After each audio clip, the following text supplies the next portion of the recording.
नमस्कार, मैं हूं गायत्री शर्मा। कोरोना का खतरा एक बार फिर तेजी के साथ फैल रहा है और इस सब के बीच जरूरी है कि आप मास्क जरूर पहने। आपको बता दें, न्यूज 18 भी सभी से अपील कर रहा है कि मास्क जरूर पहने। न्यूज 18 ने मास्क के लिए बाकायदा एक मुहिम भी शुरू की है, #मास्क पहनो इंडिया। न्यूज 18 आप सभी से अपील करता है कि मास्क जरूर पहने, क्योंकि कोरोना से लड़ाई में मास्क ही सबसे बड़ा हथियार है। और इस बीच एक बड़ी खबर आपको बता दें, बड़ी खबर जो कि मुंबई से मिल रही है। मुंबई के पास वाशी में एक इमारत में लगी है भीषण आग। आग रियल टेक पार्क इलाके की एक इमारत में लगी, जो तेजी के साथ फैलती गई, जिसकी तस्वीर हम आपको दिखा रहे हैं। बताया गया कि आग इमारत की 15वीं मंजिल में लगी थी। आग कैसे लगी इसका पता नहीं चल सका है, लेकिन माना यह जा रहा है कि शॉर्ट सर्किट की वजह से यह आग लगी। आग लगने के बाद उससे उठता धुएं का गुब्बार पूरे इलाके में फैल गया। वहीं आग की लपटों को भी काफी दूरी से देखा जा सकता था। आग लगने की सूचना फौरन दमकल विभाग को दी गई, जिसके बाद मौके पर पहुंचे दमकल विभाग के कर्मचारी आग बुझाने की कोशिश में जुट गए। ये तस्वीर हम आपको दिखा रहे हैं, नवी मुंबई के वाशी की तस्वीरें। 15वीं मंजिल पर यह भीषण आग लगी थी। दूर से ही धुएं के इस गुब्बार को और देखिए, आग की लपटों को आसानी से देखा जा सकता है। बेहद भीषण ये आग लगी थी। तो आग की पीछे वजह क्या रही, यह अभी तक साफ नहीं हो सका है, लेकिन बताया जा रहा है कि जैसे ही आग लगी, सूचना फौरन दमकल विभाग को दी गई, जिसके बाद मौके पर दमकल विभाग के कर्मचारी पहुंचे और आग बुझाने की कोशिशों में जुट गए। इस वक्त हमारे साथ हमारे सहयोगी दिवाकर जुड़ गए हैं फोन लाइन पर। दिवाकर, कितनी देर पहले ये आग लगी थी और अभी क्या अपडेट है, क्या पता चल सका है कि आखिर वजह क्या रही? देखिए गायत्री, फायर ब्रिगेड को जो जानकारी मिली थी करीब 3 बजे के आसपास जो है उन्हें कॉल आया था आग लगने का, और तब से फायर ब्रिगेड की 5 गाड़ियां मौके पर मौजूद हैं। 2 घंटे का वक्त करीब करीब हो चुका है, लेकिन अभी तक आग पर काबू नहीं पाया जा सका है। सबसे ज्यादा दिक्कत आग को बुझाने में इसलिए आ रही है क्योंकि जो धुआं है वो काफी ज्यादा बिल्डिंग से निकल रहा है, और सब दूसरी अहम चीज ये है कि वो बिल्डिंग पूरी शीशे की है, जिसके चलते फायर ब्रिगेड को जो है वो आग बुझाने में आ रही है। करीब 14 फ्लोर की बिल्डिंग बताई जा रही है, जिसमें टॉप फ्लोर जो है उस पर यह आग लगी है। प्राथमिक जांच जो फायर ब्रिगेड ने की है उसके मुताबिक शॉर्ट सर्किट के जरिए आग लगी है, लेकिन जो ये बिल्डिंग है वो कमर्शियल बिल्डिंग है और आज रविवार का दिन था, इसलिए उस बिल्डिंग में कोई मौजूद नहीं था। लेकिन जिस तरह से आग लगी है, आप आग की तस्वीरों को देखकर ये समझ सकती हैं कि कितनी भीषण आग थी। अगर वहां अंदर कोई मौजूद होता तो फिर काफी दिक्कतें हो सकती थी, बड़ी दुर्घटना हो सकती थी। लेकिन फिलहाल बिल्कुल बड़ी दुर्घटना हो सकती थी, कमर्शियल बिल्डिंग, लेकिन रविवार का दिन और इसीलिए इस बिल्डिंग में कर्मचारी मौजूद नहीं थे, काम करने वाले लोग मौजूद नहीं थे, और यही वजह रही कि इस पूरी घटना में बहुत ज्यादा नुकसान नहीं हुआ। जान का नुकसान नहीं हुआ, माल का नुकसान हालांकि कितना हुआ है ये बाद में आकलन किया जाएगा। 2 तस्वीरें आपके सामने मुंबई के पास वाशी में किस तरीके से इस इमारत में भीषण आग लगी थी। बताया जा रहा है कि 14 फ्लोर है इस बिल्डिंग में, लेकिन 15वां फ्लोर जो कि टॉप फ्लोर बताया जा रहा है, वहां पर यह भीषण आग लगी थी। और इस सब के बीच जानकारी यह भी कि शॉर्ट सर्किट फिलहाल शुरुआती तौर पर कारण बताया जा रहा है। दिवाकर लगातार हमारे साथ बने हुए हैं। दिवाकर, 2 तस्वीरें हम देख रहे हैं, क्या दूसरी मंजिलों तक भी आग पहुंच गई है? देखिए, जो फायर ब्रिगेड से ताजा जानकारी मिल रही गायत्री, उसके मुताबिक आग के फैलने का खतरा है, क्योंकि जो कांच है जो आग की वजह से जल रहा है और जलने के बाद जो वो नीचे की तरफ गिर रहा है, उससे जो दूसरे फ्लोर है वो उसकी चपेट में आ सकते हैं। और यही वजह है कि फायर ब्रिगेड की कोशिश है कि जो टॉप फ्लोर पर जो आग लगी हुई है वहीं पर उसे बुझाने की कोशिश की जाए, क्योंकि अगर आग बढ़ेगी तो खतरा बढ़ेगा। जान के नुकसान तो नहीं, लेकिन माल का कितना नुकसान होगा ये तो बाद में जब जांच होगी तब सामने आ पाएगा। लेकिन फिलहाल जो कोशिश है फायर ब्रिगेड की कि जल्द से जल्द आग पर काबू पाया जाए। जो जानकारी मिली उसके मुताबिक जो है कुछ और गाड़ियों को स्पॉट पे जो है गायत्री मंगाया गया है, ताकि गाड़ियां कम ना पड़े और आग को जल्द से जल्द बुझाया जा सके, क्योंकि 2 घंटे का वक्त तो कभी गुजर चुका है, लेकिन आग पर फिलहाल काबू नहीं पाया जा सका है। बुझाने की कोशिशें लगातार फायर ब्रिगेड के जवानों को जारी है। इतना वक्त क्यों लग रहा है? आप बता रहे कि और भी गाड़ियों को मौके पर बुलाया गया है?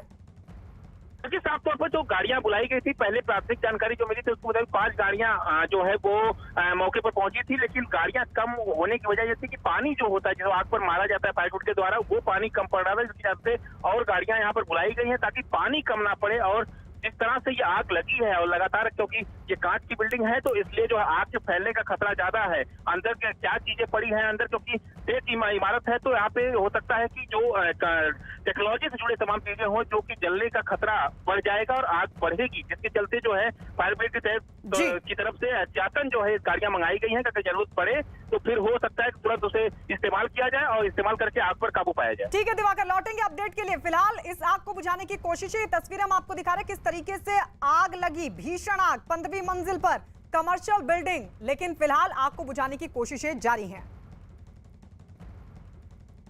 और इस वक्त एक और बड़ी खबर, ये बड़ी खबर दिल्ली के पास नोएडा से आ रही है, जहां झुग्गियों में लगी है भीषण आग और जलकर 2 बच्चों की मौत की खबर है। झुग्गियों में आग कैसे लगी इसका पता नहीं चल सका, लेकिन कुछ ही देर में आग ने विकराल रूप ले लिया। इन झुग्गियों से निकलने वाला धुआं पूरे इलाके में फैल गया। तस्वीर हम आपको दिखा रहे, देखिए किस तरीके से धुआं पूरे इलाके में फैल गया। जानकारी मिलते ही दमकल कर्मियों के साथ पुलिस भी मौके पर पहुंची और आग बुझाने के काम में जुट गई। तो ये तस्वीरें हम आपको दिखा रहे हैं किस तरीके से भीषण आग लगी। नोएडा में यह भीषण आग लगी और 150 के आसपास ये झुग्गियाँ थी जिनमें आग लगी थी। संभवतः स्पार्किंग या सिलेंडर फटने से अभी इसकी जो है वो जांच की जा रही है और हवा तेज होने के कारण जो है वो काफ़ी ज़्यादा फैल गई थी, परंतु फायर के द्वारा जो है इसको बुझा दिया गया है। इसमें अभी 2 छोटे बच्चों के शव बरामद हुए हैं। संभवतः वो सो रहे थे और इसी दौरान ये आग पकड़ी, तो जानकारी नहीं हो पाई। सभी टीम मौके पर मौजूद है और इसमें जो है वो आवश्यक विधिक कार्रवाई प्रचलित है।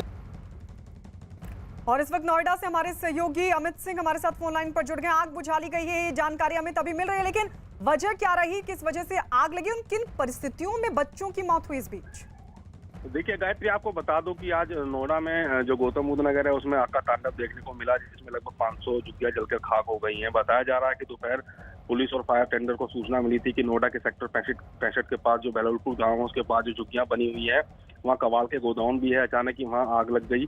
आग इतना तेजी से बढ़ गई कि विकराल रूप धारण कर लिया। आग के पीछे विकराल रूप धारण करने का मकसद था कि जो झुग्गियां बनी थी और कबाड़ के गोदाम थे वहाँ भारी मात्रा में प्लास्टिक और पन्नी थी, जिसके चलते आग बहुत तेजी से भड़कने लगी। कुछ ही देर में पूरी जो इलाका था वो धुएं के गुब्बार से भर गया। चारों तरफ जो आकाश में जो धुएं का गुब्बारी देखने को मिला।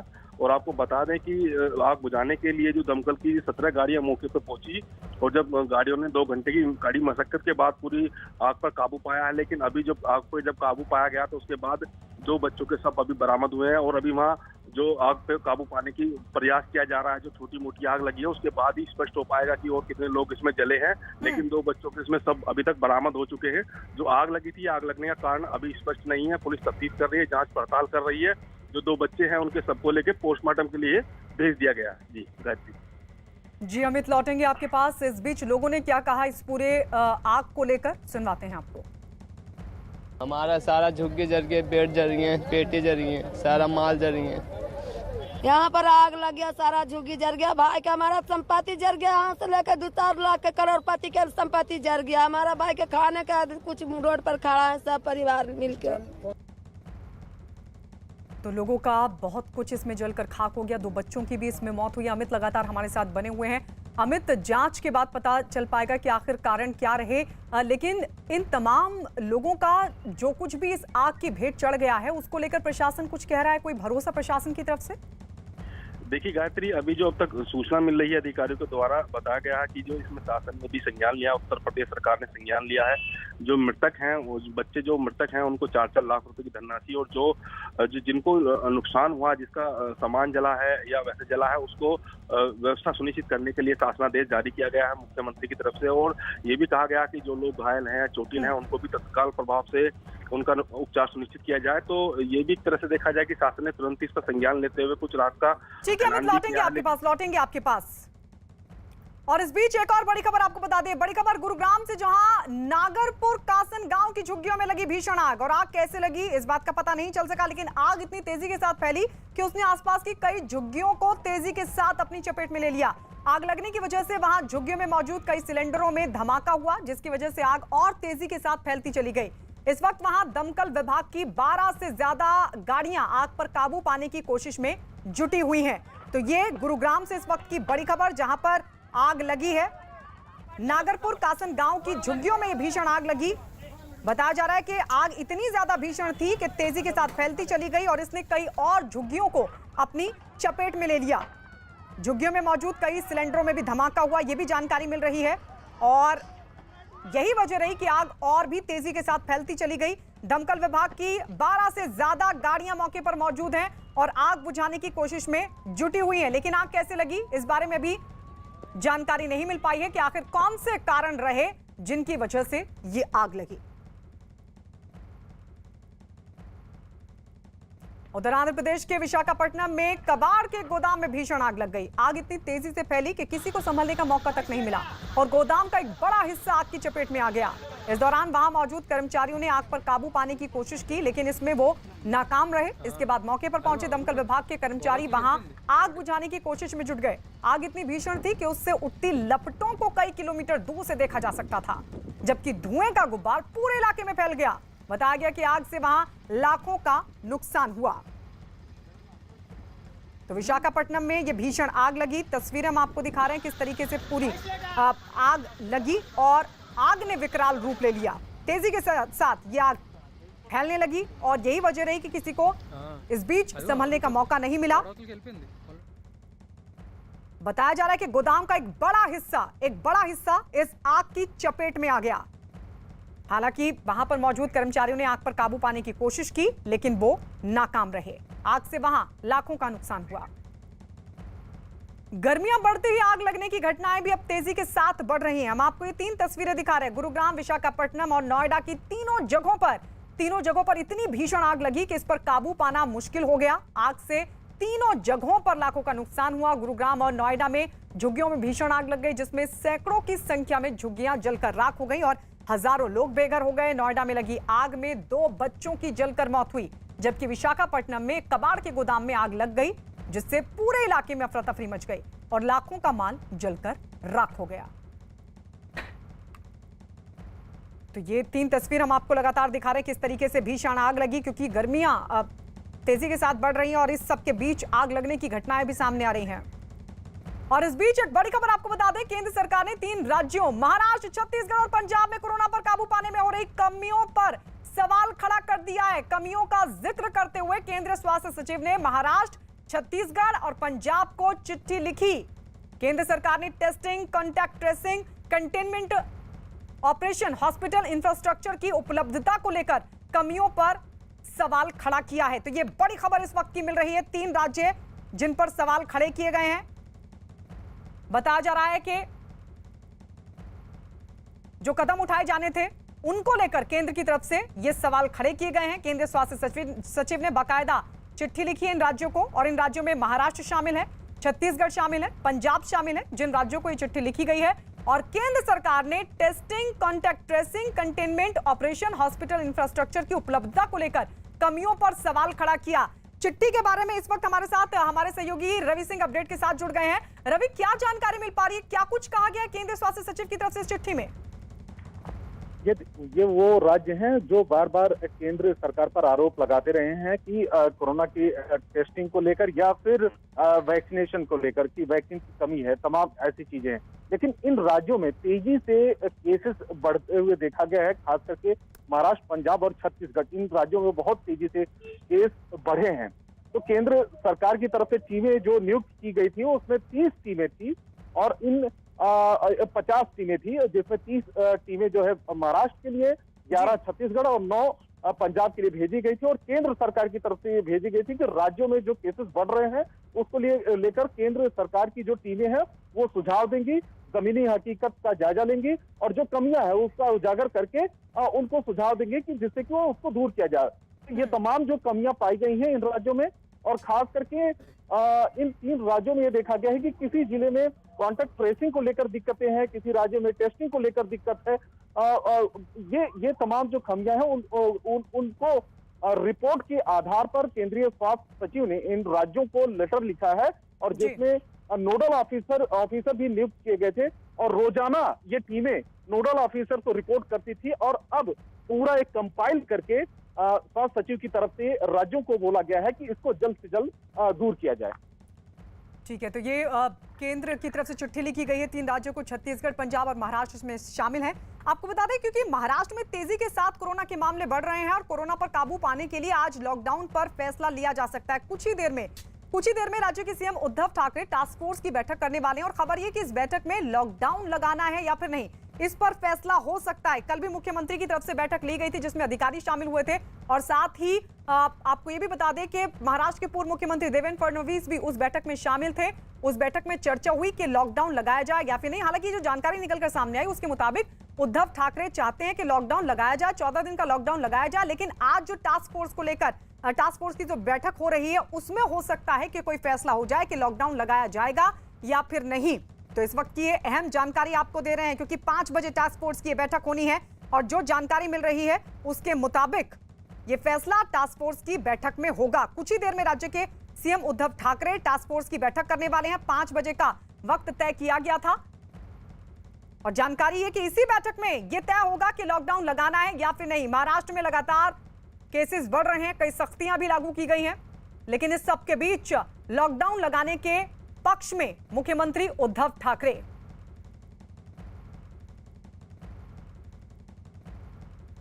और इस वक्त हमारे साथ हमारे दो सहयोगी जुड़ चुके हैं। जावेद मंसूरी हमारे साथ जुड़ चुके हैं और साथ ही हमारे साथ दिवाकर सिंह भी मुंबई से हमारे साथ जुड़ चुके हैं। दिवाकर, सबसे पहले आपके पास 5 बजे का वक्त था टास्क फोर्स की बैठक का, बैठक शुरू हुई क्या?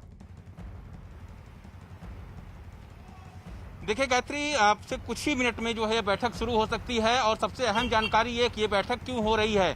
कोविड टास्क फोर्स जो महाराष्ट्र की है उसमें 9 सदस्य हैं, 9 डॉक्टर्स हैं, जिसमें से एक डॉक्टर तात्याराव लहाने जो है वो कल की बैठक में शामिल हुए थे।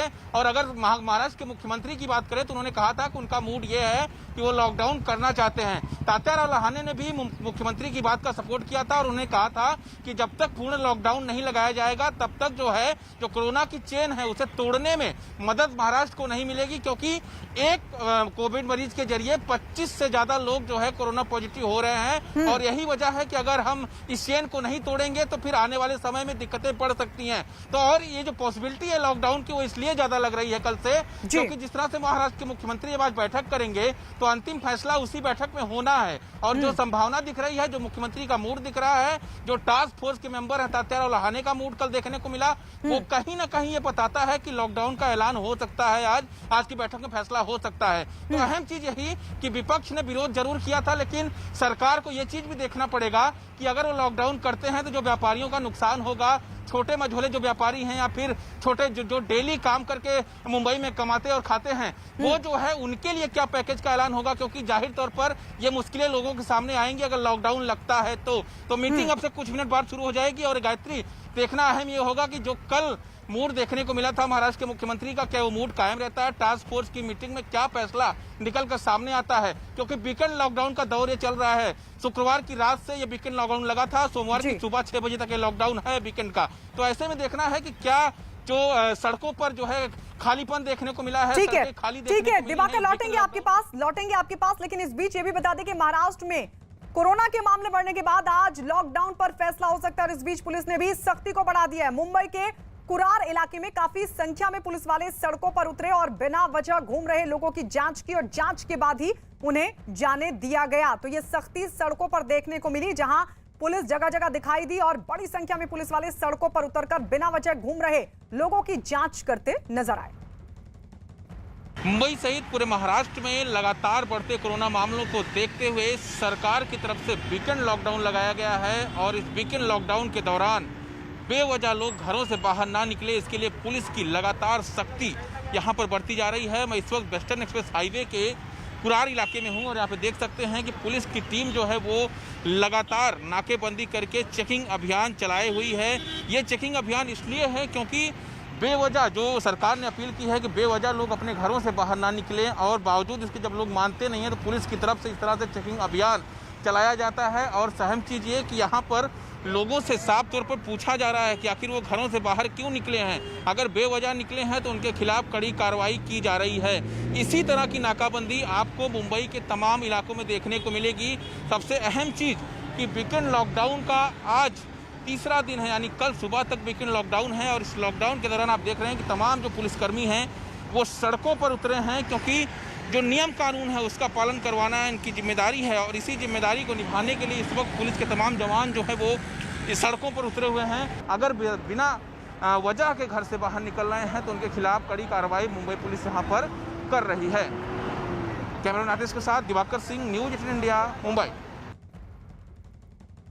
और इस बीच आपको बता दें, दिल्ली में कोरोना एक बार फिर से बेकाबू हो रहा है। पिछले 24 घंटे में आए 10,000 से ज्यादा मामलों ने सरकार के साथ आम लोगों की भी चिंता को बढ़ा दिया है। मुख्यमंत्री अरविंद केजरीवाल ने भी इस पर चिंता जाहिर की और ये कहा कि कोरोना के बढ़ते मामलों के बाद सरकार लॉकडाउन नहीं लगाना चाहती, लेकिन कुछ पाबंदियां लगाई गई हैं। साथ ही उन्होंने लोगों से जरूरी होने पर ही घरों से बाहर निकलने की अपील की और इतना ही नहीं, लोगों से उन्होंने मास्क पहनने और बार बार हाथ धोने की भी बात कही है।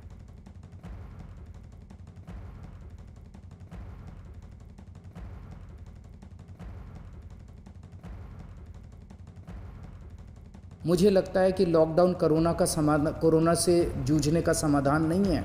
लॉकडाउन किसी भी सरकार को तब लगाना चाहिए जब उसकी अस्पतालों की व्यवस्था कोलैप्स कर जाए और उसको ज़रूरत हो कि लॉकडाउन से कोरोना की गति धीमी हो जाती है। अभी अस्पताल की व्यवस्था हमारे कंट्रोल में है। आपका सहयोग चाहिए। अगर आपका सहयोग मिलता रहा और अस्पताल की व्यवस्था काबू में रही, हमें दिल्ली में लॉकडाउन लगाने की ज़रूरत नहीं पड़ेगी। लेकिन अगर अस्पतालों के अंदर बेड्स की कमी होने लगी और अगर अस्पतालों के अंदर बेड्स नहीं मिलने लगे तो कहीं ऐसा ना हो कि दिल्ली में लॉकडाउन लगाना पड़े। हम दिल्ली में लॉकडाउन लगाना नहीं चाहते। कोरोना बहुत तेज़ी से बढ़ रहा है। दिल्ली में भी पिछले कुछ दिनों से, पिछले 10 से 15 दिन में इतनी तेज़ी से कोरोना बढ़ा है। दिल्ली में ये चौथी वेव है। इसके पहले 3 वेव्स दिल्ली के अंदर आ चुकी है और हम सब दिल्ली वासियों ने मिलके उसका बड़े अच्छे से मुकाबला किया और वो ठीक हो गया। अब ये चौथी वेव आई है जो बेहद ख़तरनाक है, बहुत तेज़ी से बढ़ रहा है। दिल्ली के अंदर जो मेरा डेटा है वो ये दिखाता है कि 65% मरीज दिल्ली के अंदर जो अब कोरोना के आ रहे हैं वो 35 साल से कम उम्र के हैं। तो अगर 65% मरीज 35 साल से कम उम्र के हैं तो कोरोना रुकेगा कैसे? जावेद हमारे सहयोगी इस वक्त हमारे साथ लाइव जुड़ रहे हैं। दिल्ली से पिछले 24 घंटों में 10,000 से ज्यादा मामले, सरकार की चिंता बढ़ी और इसीलिए दावा मुख्यमंत्री अरविंद केजरीवाल का कि हम तमाम तैयारियों को अमली जामा पहना चुके हैं, हम तैयार हैं। लेकिन जावेद, जमीन पर ये तैयारी कितनी दिखती है? क्योंकि मुख्यमंत्री तो यहां तक कह रहे हैं, जैसा कि उन्होंने कहा था कि अगर आगे हमें केंद्र की तरफ से इजाजत मिले तो हम घर घर जाकर वैक्सीनेशन कर दें। वो कह रहे हैं कि 65% से ज्यादा केस ऐसे हैं जो 45 से कम उम्र के लोगों में पाए जा रहे हैं। तो ऐसे में सॉल्यूशन क्या सरकार की तरफ से? देखिए, दिल्ली की स्थिति चिंताजनक है, ये बात बिल्कुल जाहिर है। सबसे बड़ा आंकड़ा पिछले 24 घंटों में अब तक का आया है। सरकार ने अभी दावा किया है कि जो हमारी स्वास्थ्य सेवाएं हैं दिल्ली की वो कंट्रोल में हैं, लेकिन उन्होंने अपनी प्रेस कॉन्फ्रेंस में एक बात कही कि अगर स्वास्थ्य सेवाएं कोलैप्स कर जाएंगी तो लॉकडाउन लगाना पड़ सकता है, लेकिन लॉकडाउन कोई उपाय नहीं है। हम देख रहे हैं कि दिल्ली में पाबंदियां जरूर बढ़ाई गई हैं, चाहे वो नाइट कर्फ्यू की बात करें या फिर कल जो आदेश जारी किए गए थे, जो ट्रांसपोर्ट है उसको रेस्ट्रिक्ट किया गया था। तो ये ऐसे कदम थे जिनसे कोशिश की जा रही है कि लोग कम जुटे, कोरोना कम फैले, ये ऐसी चीज़ें हैं। लेकिन सरकार अपनी तरफ से जो हॉस्पिटल की सेवा है वो अभी ये दावा कर रही है कि पर्याप्त मात्रा में बेड्स हैं, स्वास्थ्य सेवाएं मजबूत हैं। लेकिन जिस तरीके से कोरोना मामले बढ़ रहे हैं, कितने केस आगे आएंगे ये कहा नहीं जा सकता, क्योंकि कल मुख्यमंत्री ने खुद कहा था कि इस वेव का पीक क्या होगा ये वो नहीं कह सकते। वो दिल्ली के एक्सपर्ट से भी बात कर रहे हैं, केंद्र के एक्सपर्ट से भी बात कर रहे हैं, और हम देख भी रहे हैं गायत्री कि जिस तरीके से, जितनी तेजी से, जितनी गति से केसेस बढ़ रहे हैं, बहुत मुश्किल है कहना कि ये वेव रुकेगी कहां जाकर, क्योंकि दिल्ली ने अब के जो केसेस आए हैं पिछले सारे रिकॉर्ड्स तोड़ दिए। तो फिलहाल अभी तक अगर बात करें तो स्थिति कंट्रोल में सरकार के नजर आ रही है, लेकिन आगे क्या होगा उस पर लगातार जो एडमिनिस्ट्रेशन है, सरकार है, वो नजर बनाए हुए है। जी ठीक है जावेद, लौटेंगे हम आपके पास। एक तरफ जहां दिल्ली के मुख्यमंत्री अरविंद केजरीवाल ने लोगों से कोरोना नियमों का पालन करने की अपील की, तो वहीं दिल्ली पुलिस ने भी लोगों को जागरूक करने का एक अनूठा तरीका इख्तियार किया। लाजपत नगर इलाके की तस्वीरें आपके सामने। कुछ पुलिस वाले सड़कों पर उतरे और लोगों को गुलाब के फूल देकर उनसे मास्क पहनने और सोशल डिस्टेंसिंग का ध्यान रखने की अपील की। देश की राजधानी दिल्ली में कोरोना के मामले बढ़ रहे हैं, उसको देखते हुए दिल्ली पुलिस भी पूरी तरह से अलर्ट है और लोगों को जागरूक कर रही है। दिल्ली पुलिस ने एक नायाब तरीका अपनाया है। आप देख सकते हैं लाजपत नगर थाने की पुलिस जो है वो खुद SHO के साथ यहाँ पर मौजूद है और गुलाब के फूल और मास्क लेकर बाजार में निकली है लोगों को जागरूक करने के लिए। मास्क बांटे जा रहे हैं, गुलाब के फूल दिए जा रहे हैं। लोगों से अपील की जा रही है कि वो कोरोना से बचने के लिए मास्क लगाएं। और देखिए SHO साहब जिस तरह से यहाँ पर लाउड स्पीकर से यहाँ पर बोलते हुए आपको नजर आएंगे कि किस तरह से यहाँ पर चालान से बचे 2000 के, और उसके लिए गुलाब का फूल और मास्क जो है वो यहाँ पर बांटे जा रहे हैं लोगों को। और देख सकते हैं आप, बाकायदा यहाँ पर एडिशनल SHO भी हैं, तमाम स्टाफ है। और ये सेंट्रल मार्केट है, लाजपत नगर का काफ़ी व्यस्ततम मार्केट है, जहाँ पर आप देख सकते हैं इस तरह से गुलाब के फूल और मास्क लेके जो दिल्ली पुलिस है वो सड़कों पे निकली है और लोगों को जागरूक किया जा रहा है कि लोग ज़्यादा ज़्यादा सोशल डिस्टेंसिंग का पालन करें, मास्क लगा के रखें, और जो 2000 का चालान है उससे अगर बचना है तो जो नियम है कोविड गाइडलाइन का उनका पालन करें। और इस तरह से लोगों को एक तरीके से संदेश देने की कोशिश की जा रही है कि वो गुलाब के फूल के जरिए कि वो लोग मास्क लगा के रखें और भीड़-भाड़ वाले बाज़ारों में अगर आते हैं तो सोशल डिस्टेंसिंग भी मेंटेन कर रखें। कैमरा पर्सन युगल के साथ आनंद तिवारी, न्यूज़ 18 इंडिया, दिल्ली। और इस बीच एक बड़ी खबर आपको बता दें, उत्तर प्रदेश से बड़ी खबर है कि कोरोना पर बैठक, सभी दलों की बैठक होगी और ये बैठक बुलाई गई है राज्यपाल की तरफ से। राज्यपाल आनंदीबेन पटेल ने ये बैठक बुलाई है जिसमें सभी दलों को बुलाया गया है। कोरोना के केस लगातार बढ़ रहे हैं और इस सबके बीच जो बड़ी खबर आ रही है वो ये कि कोरोना पर अहम बैठक बुलाई गई है। सभी दलों की सर्वदलीय ये बैठक बुलाई गई है और बताया जा रहा है कि राज्यपाल की तरफ से ये बैठक बुलाई गई है जिसमें कोरोना को लेकर चर्चा होगी। बैठक में मुख्यमंत्री योगी आदित्यनाथ, और अब ये बड़ा अपडेट मिल रहा है कि ये बैठक शुरू हो चुकी है। राज्यपाल की तरफ से बुलाई गई सर्वदलीय बैठक में मुख्यमंत्री योगी आदित्यनाथ के अलावा कई दलों की तरफ से भी प्रतिनिधि शामिल हुए हैं और ये बैठक शुरू हो चुकी है। अजीत सिंह हमारे सहयोगी जुड़ गए हैं। अजीत, क्या जानकारी बैठक से जुड़ी? देखिए, बिल्कुल आनंदीबेन पटेल जो राज्यपाल है उन्होंने कोविड-19 की रोकथाम के लिए एक बैठक बुलाई है और ये बैठक शुरू हो गई है। मुख्यमंत्री योगी आदित्यनाथ की बैठक में अध्यक्षता कर रहे हैं। दोनों सरकार के उप मुख्यमंत्री हैं, कांग्रेस, समाजवादी पार्टी, BSP, अपना दल, सोनेलाल पटेल और भारतीय सुहेलदेव समाज पार्टी के नेताओं को बुलाएगा और ये बैठक शुरू हो गई है। इसी बात को लेकर ये बैठक है कि आखिर इसमें जो कोरोना के जो केसेस बढ़ रहे हैं, जो सभी दल के लोग इसमें सहयोग करें, उनके लोग इसमें जागरूकता फैलाएं और एक साथ होकर इस बड़ी बीमारी से उसको लेकर ये बैठक शुरू हो गई। मुख्यमंत्री और राज्यपाल के साथ कई दलों के नेता भी राजभवन में मौजूद हैं। अजीत, कई कड़े कदम और इस सबके बीच कई जगहों पर नाइट कर्फ्यू भी लगाया गया है यूपी सरकार की तरफ से। क्या लग रहा है इस बैठक में सर्वदलीय इस बैठक में तमाम जो दलों के प्रतिनिधि हैं उनसे चर्चा के बाद कुछ और कड़े कदम लागू हो सकते हैं उत्तर प्रदेश में, खासकर उन जगहों पर जहां पर केसेस बढ़ रहे हैं? देखिए, बिल्कुल कई सारे जिलों में नाइट कर्फ्यू है और सर्वदलीय बैठक के बाद क्या निकल कर आता है इस पर गवर्नर की तरफ से या मुख्यमंत्री की तरफ से जरूर इस पे प्रेस रिलीज जो है वो जारी की जाएगी, क्योंकि बड़ी बैठक है और इसको लेकर बड़ा मंथन चल रहा है।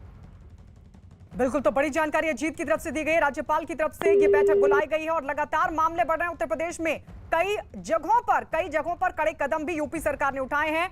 नाइट कर्फ्यू का भी फैसला लिया गया है कई जगहों पर, नाइट कर्फ्यू, चाहे बात गाजियाबाद की हो या फिर नोएडा की। लेकिन इस सबके बीच बड़ी खबर यह कि राज्यपाल की तरफ से सर्वदलीय बैठक बुलाई गई है। मुख्यमंत्री योगी आदित्यनाथ भी इस बैठक में मौजूद हैं, कई दलों के प्रतिनिधि भी मौजूद हैं और उन सभी से इस पूरे मामले पर चर्चा हो रही है। और इस बीच एक बार फिर से आपको बता दें कि दिल्ली में कोरोना के लगातार मामले बढ़ रहे हैं और इस बढ़ते खतरे को कम करने के लिए सख्ती और बढ़ा दी गई है। दिल्ली आपदा प्रबंधन अथॉरिटी यानी कि DDMA ने नए दिशा निर्देश जारी कर दिए हैं, जिसके मुताबिक महाराष्ट्र से हवाई जहाज से दिल्ली आने वाले सभी यात्रियों को अपनी नेगेटिव RT-PCR रिपोर्ट दिखानी होगी जो 72 घंटे से पुरानी ना हो। नए नियमों के मुताबिक जो लोग बिना नेगेटिव रिपोर्ट के दिल्ली आएंगे उन्हें 14 दिन के लिए क्वारंटीन रहना पड़ेगा। हालांकि इस नियम से सरकारी कर्मचारियों को छूट दी गई है। इसके अलावा शादियों में भी अब सिर्फ 50 लोग ही शामिल हो सकते हैं, तो वहीं अंतिम संस्कार में 20 से ज्यादा लोगों के शामिल होने की इजाजत नहीं होगी। DDMA ने कहा है कि दिल्ली मेट्रो, DTC और क्लस्टर बसों में 50% ही यात्री बैठ सकेंगे। इतना ही नहीं, सभी सिनेमाघरों और रेस्टोरेंट को भी 50% क्षमता के हिसाब से ही चलाने की घोषणा की गई है, आदेश जारी हुआ है। वहीं सभी तरह के जो सामाजिक, राजनीतिक, सांस्कृतिक, खेल, धार्मिक और त्योहारों से जुड़ी जो सभाएं हैं उन पर भी 30 अप्रैल तक रोक लगा दी गई है। जावेद हमारे साथ लगातार बने हुए हैं। ये कुछ और सख्त कदम दिल्ली सरकार की तरफ से, लेकिन बड़ा सवाल ये कि क्या इसको इंप्लीमेंट किया जा सकेगा, इस पर भी नजर रहनी होगी प्रशासन की। जावेद, बिल्कुल, कल यह आदेश जारी किया गया था और तत्काल प्रभाव से लागू हो गया। देखिए, आज रविवार है और इसका असर गायत्री कल देखने को मिलेगा। कल नजर रहेगी, कल DTC बसों पर नजर रहेगी, मेट्रो पर नजर रहेगी। ऐसे में जब पहले से दिल्ली मेट्रो कोरोना नियमों के तहत चल रही है, जब इसकी कैपेसिटी घटा दी है और बसेस की कैपेसिटी घटा दी है, तो देखना होगा कि क्या ये कोविड नियम जो नए बनाए गए हैं इनका पालन किया जा सकेगा। तो पूरी कोशिश सरकार कर रही है, हर वो कदम उठा रही है कि कोरोना को रोका जा सके। हमने जब पहली लहर दिल्ली में आई थी, जब लॉकडाउन लगा था, तमाम तरह की पाबंदियां लगाई गई थी, उस वक्त देखा था, उस वक्त सफलतापूर्वक इन्हें लागू किया गया था। लेकिन अब चीजें बहुत बदल चुकी हैं। सरकार नियम बनाती है, लेकिन बाजारों में हम देख रहे हैं कि अभी भी बहुत ज्यादा भीड़ उमड़ती है, सोशल डिस्टेंसिंग का पालन नहीं होता है। सरकार नियम बनाती है, लेकिन आम लोगों को भी समझना होगा, जन भागीदारी के तहत ही इस कोरोना को रोका जा सकता है कि लोग समझें, इसका पालन भी करें। मास्क, सोशल डिस्टेंसिंग बहुत ज्यादा जरूरी है, ये समझ आ रहा है। देखिए जिस तरह की लहर अब सामने आ रही है, बहुत मुश्किल होगा खुद को बचाना, क्योंकि बहुत तेजी के साथ दिल्ली में केसेस बढ़ रहे हैं। ऐसे में सरकार हर वो कदम उठा रही है जिससे कोरोना रोका जा सके। तो वही लोगों की जिम्मेदारी बहुत अहम हो जाती है गायत्री इसमें।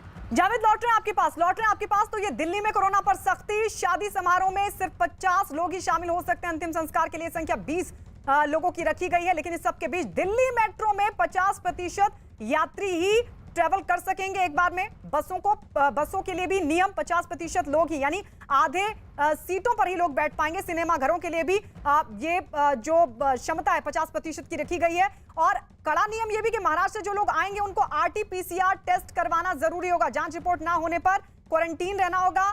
शादी समारोह के लिए 50 लोग की ही संख्या रखी गई है, तो वहीं अंतिम संस्कार के लिए 20 लोगों की, क्योंकि दिल्ली में भी लगातार मामले बढ़ रहे हैं। और इस सबके बीच आपको यह भी बता दें कि दिल्ली सरकार की तरफ से हालांकि कहा गया है कि लॉकडाउन किए जाने की जरूरत नहीं है, लेकिन नाइट कर्फ्यू लगातार जारी है। नाइट कर्फ्यू 30 अप्रैल तक दिल्ली में लागू किया गया है। इसके अलावा भी कई और कड़े कदम उठाए जा रहे हैं, क्योंकि दिल्ली में अब मामले बढ़ रहे हैं। और दिल्ली में बढ़ते मामलों के बीच सरकार की तरफ से ये कदम उठाए गए हैं कि जो लोग महाराष्ट्र से आएंगे उनको RT-PCR टेस्ट करवाना जरूरी होगा। और इस बीच एक बड़ी खबर आपको बता दें, महाराष्ट्र से ये बड़ी खबर मिल रही है। बड़ी खबर है कि बैठक शुरू हो चुकी है।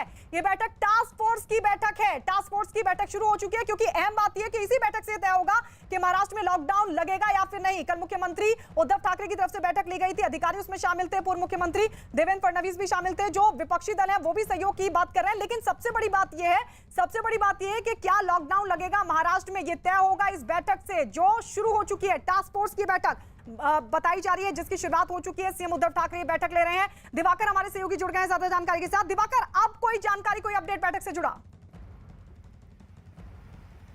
देखिए, इस बैठक के शुरू हुए कम से कम 3-4 मिनट का वक्त हुआ है, और इसमें मुख्यमंत्री ने कल जो बात कही थी कि 8 दिन का पूर्ण लॉकडाउन जो है वो महाराष्ट्र में किया जाना चाहिए, ये बहुत जरूरी है। उसी पक्ष को इस बैठक में महाराष्ट्र के मुख्यमंत्री ने फिर से रखा है। इस बैठक में आपको बता दें कि राज्य के स्वास्थ्य मंत्री राजेश टोपे के अलावा जो टास्क फोर्स के सदस्य हैं, वो संजय ओक या फिर डॉक्टर अविनाश सुपे, डॉक्टर तात्याराव लहाने, ये तमाम जो सदस्य हैं टास्क फोर्स के, ये सभी लोग इस बैठक में शामिल हुए हैं। हालांकि जो स्वास्थ्य सचिव हैं और टास्क फोर्स है, उसने ये कहा था कि 14 दिन का कड़क लॉकडाउन किया जाना चाहिए, लेकिन सीएम ने कहा है कि हम जो है 8 दिनों का कड़क लॉकडाउन करने के पक्ष में हैं। अब देखने वाली बात ये होगी कि अगर मुख्यमंत्री ने ये पक्ष रखा है तो आखिर कोविड टास्क फोर्स इस पर क्या अपना निर्णय देती है, राज्य के स्वास्थ्य मंत्री क्या इस पर अपना निर्णय देते हैं, और उसके बाद मुख्यमंत्री हो सकता है कि अपना फैसला जो है वो जनता के सामने रखें। लेकिन एक अहम चीज गायत्री इस पूरे मामले में, क्योंकि जो महाविकास आघाड़ी सरकार में सहयोगी कांग्रेस है या फिर एनसीपी है,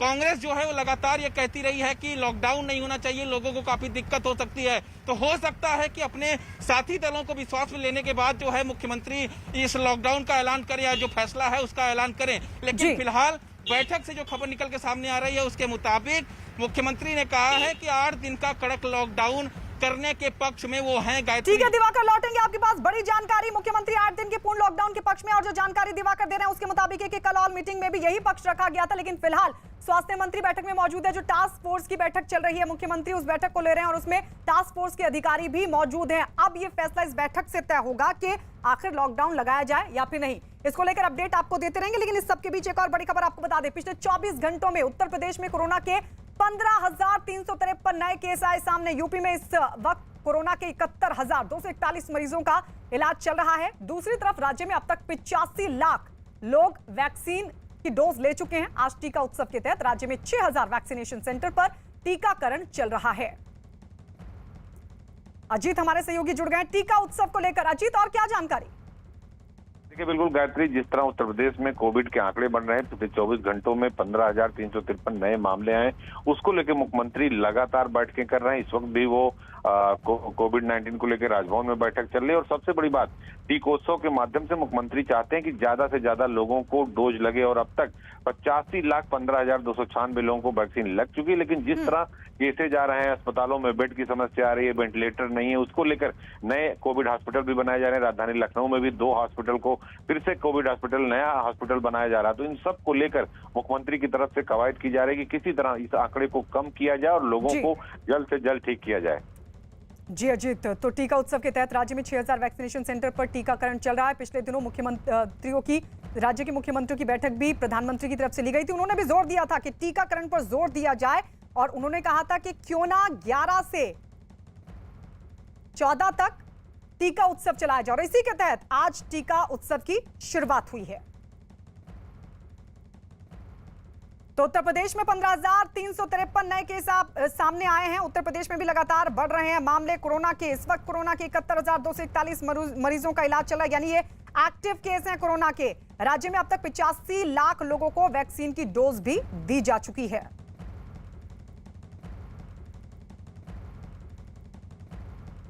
उधर छत्तीसगढ़ के 14 जिलों में लॉकडाउन लगाने का फैसला लिया गया है। इनमें 9 जिलों में लॉकडाउन लगा दिया गया है। बाकी 5 जिलों में 13 और 14 अप्रैल से लॉकडाउन लगाया जाएगा। इस दौरान सभी जिलों की सीमाएं बंद रहेंगी। एक जिले से दूसरे जिले में जाने के लिए ई पास लेना होगा, यह भी नियम लागू किया गया है। राज्य में पिछले 24 घंटे में 14,098 कोरोना के नए मरीज सामने आए, जबकि कोरोना की वजह से 97 लोगों ने अपनी जान गंवा दी है और इसीलिए इस सख्ती को बढ़ाया गया है। छत्तीसगढ़ में सख्ती बढ़ी है। आपको बता दें 14 जिलों में लॉकडाउन लगाने का फैसला लिया गया है। आदित्य हमारे सहयोगी जुड़ गए हैं ज्यादा जानकारी के साथ। आदित्य, 24 घंटे में 14,098 कोरोना के नए मामले और ऐसे में सख्ती जरूरी थी। जरा बताइए डिटेल में क्या कुछ कड़े कदम उठाए गए हैं? जी, पिछले 14 घंटे में 14,098 नए कोरोना के मामले सामने और 97 लोगों की मौत हो गई है। छत्तीसगढ़ में जो है कोरोना लगातार बढ़ते हुए जा रहा है। पिछले एक सप्ताह के भीतर 24% की रफ्तार से प्रदेश में कोरोना बढ़ा है, जिसके चलते हुए जिन 14 जिलों में कोरोना की संक्रमण लगातार बढ़ते जा रहे हैं, उन 14 जिलों में लॉकडाउन लगाया गया है। लॉकडाउन पूर्णतः लॉकडाउन होगा। इसमें से 9 जिलों में आज से लॉकडाउन शुरू हो चुका है और बचे हुए 5 जिलों में 12, 13 और 14 अप्रैल से ये लॉकडाउन शुरू होगा। इस दौरान सिर्फ इमरजेंसी सर्विसेज ही शुरू रहेगी। किसी भी तरीके से अन्य कोई सुविधाएं किसी भी जिले में तो बड़ी जानकारी आदित्य की तरफ से वो ये कि 9 जिलों में लॉकडाउन लगा दिया गया, लेकिन जो 5 जिले बचे हैं 13 और 14 अप्रैल से वहां पर लॉकडाउन लगाया जाएगा, क्योंकि 14 जिलों में लॉकडाउन लगाने का फैसला छत्तीसगढ़ में लिया गया है। इस दौरान सभी जिलों की सीमाओं को भी बंद रखा जाएगा। देश भर में कोरोना के मामले तेजी के साथ बढ़ रहे हैं। पिछले 24 घंटे में कोरोना के 1.5 लाख से ज्यादा मरीज सामने आए, जो अब तक का बड़ा रिकॉर्ड आंकड़ा है। एक दिन में कोरोना के 1,52,879 नए कोरोना के मरीज मिले, जबकि एक दिन में कोरोना की वजह से 839 लोगों ने अपनी जान गंवा दी है। तो रिकॉर्ड आंकड़ा कोरोना का कोहराम लगातार देश भर में बढ़ रहे हैं आंकड़े। लेकिन इस सबसे ज्यादा जो बुरे हालात हैं वो है महाराष्ट्र की, और इसीलिए टास्क फोर्स की बैठक भी चल रही है। मुख्यमंत्री उद्धव ठाकरे ले रहे हैं महाराष्ट्र में, और उसके अपडेट के लिए हम सीधे रुक लेते हैं एक बार फिर से मुंबई। दिवाकर हमारे साथ लगातार बने हुए हैं। दिवाकर, अब क्या बड़ा अपडेट मिल पा रहा है आपको बैठक से जुड़ा? और जरा ये बताइए कि अगर लॉकडाउन का फैसला होता भी है तो क्या पूरे महाराष्ट्र के लिए होगा या फिर उन इलाकों के लिए जहां पर हालात बहुत बिगड़ रहे हैं कोरोना से?